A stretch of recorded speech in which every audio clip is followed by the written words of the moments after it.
Everyone, so welcome to the next episode of Real Estate Ramblings. Today I've got a quick video for you, and it is about buying a home. And the main bit of advice that I have for you is this: check the map. So when I say check the map, what do I mean exactly? I mean to go on to Google Maps and to type in the address of the home that you are interested in and look at what is around the home, and then take it 2 more steps further. And the first one would be to look at the Google satellite imagery. You want to see what's around it again. And then the next step would be to go into the little button where I think it's like a little icon of a man, and you can do a street view. You can actually put him down on the street and you can see what the neighborhood looks like. Of course, these things can be dated back by months or years, so you always want to check the date on there. But the reason I say to do this is because sometimes we're not familiar with a neighborhood or a town. The cat has decided to join in again, and we don't know what is around the home. Or maybe we are familiar with the town, but maybe we just don't know that behind the house is a railroad track. So you don't want to fall in love with a property through its listing photos and then take the time to go see it and then suddenly discover that it backs up to 820, right? Interstate 35, one of those. So what are the things that you should look for when you're checking the map? The first one would be railroads, railroad tracks, or being near a railroad yard. It's kind of a mouthful. You don't want to be by one of those because of the noise, and then also because of resale value. It might be more difficult to sell the home down the road. The next one would be a busy street or a busy intersection.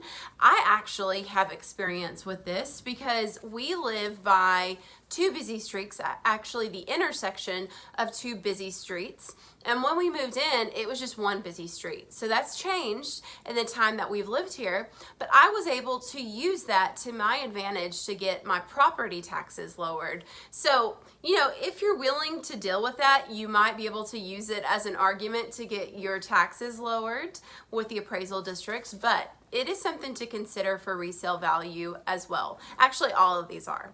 The next one would be a school or a church.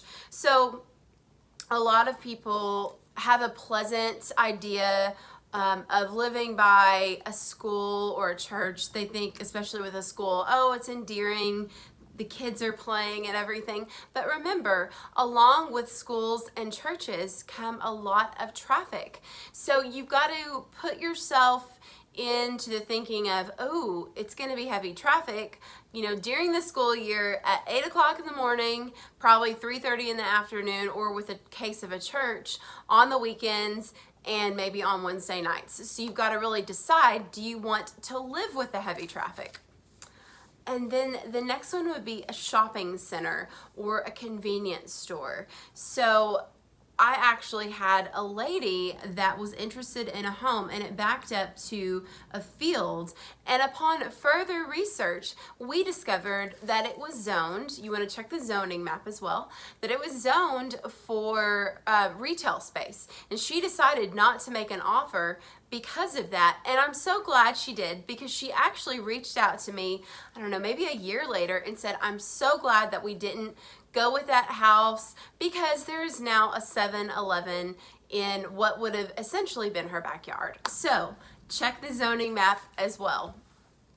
Think about the future. And then the last one is kind of goes along with the busy street thing, but that would be an interstate or a highway. You don't want to be near one of these, or maybe you do. Maybe you are okay with that. You don't care about the noise. It doesn't bother you.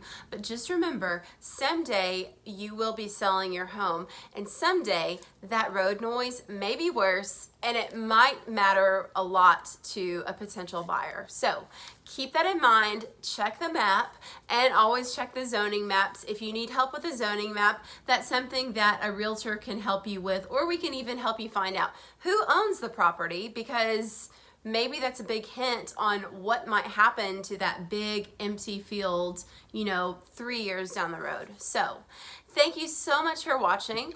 I will see y'all next time. If you have a real estate question or need, please leave it below. Email, call, or text, and I will see y'all later. Bye.